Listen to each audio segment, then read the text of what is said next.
Now apparently Mr. Chansiri and Danny have had talks, obviously. I don't know what's been said in them, I don't know if they were positive talks or not, but at least they're communicating again, which is the main thing. Hopefully now we can have a little bit of movement and look towards strengthening the squad.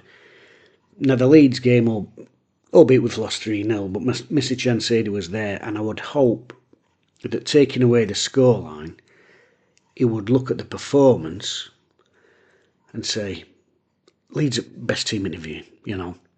They've beat us in the end by bringing probably £30 million worth of talent off their bench.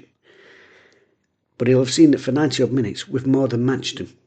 And that with a few little additions, not saying we're going to be as good as them or be challenging them at top, but with a few little additions, hopefully we'll think, yeah, that 5th, 6th place, that is not beyond the realms of possibility if we can get a few bodies in the door to strengthen this team in the right areas, because we're not too far away. And we've seen again this first half against Bristol. Some really good football, scored an absolutely fantastic goal, probably unlucky not to get 2 in that first half. But then fatigue comes in, and you've got to be able to bring quality off the bench. And what that second half did show us as well was a vision of a future midfield without Shea Charles in it. And it looks a different beast altogether, a Wednesday without Shea Charles in it. Now understand that those talks are ongoing. We're getting Charles back, but Southampton's now wanting a bigger loan fee. Now whether that's just them being arseholes because they couldn't get Danny Roll, and they were knocked back with that. Now Danny says he knocked him back. I think Mr. Chancellor says he knocked him back, but whoever knocked him back, clearly the Saints have got the lip on with that one, so they're playing hardball over Shea Charles. Now I think they've put a bit of a deadline on it as well, and saying, well, we need to get what we want, or we've got other plans for him. Now the dread part of that is if the other plans include S2. So hopefully Wednesday and our ownership can stop talking about revenge against Southampton and all the general Zod bit and come to a deal with Southampton, because that lad, even at this stage, has probably been our player next season. He gives us something completely different in midfield.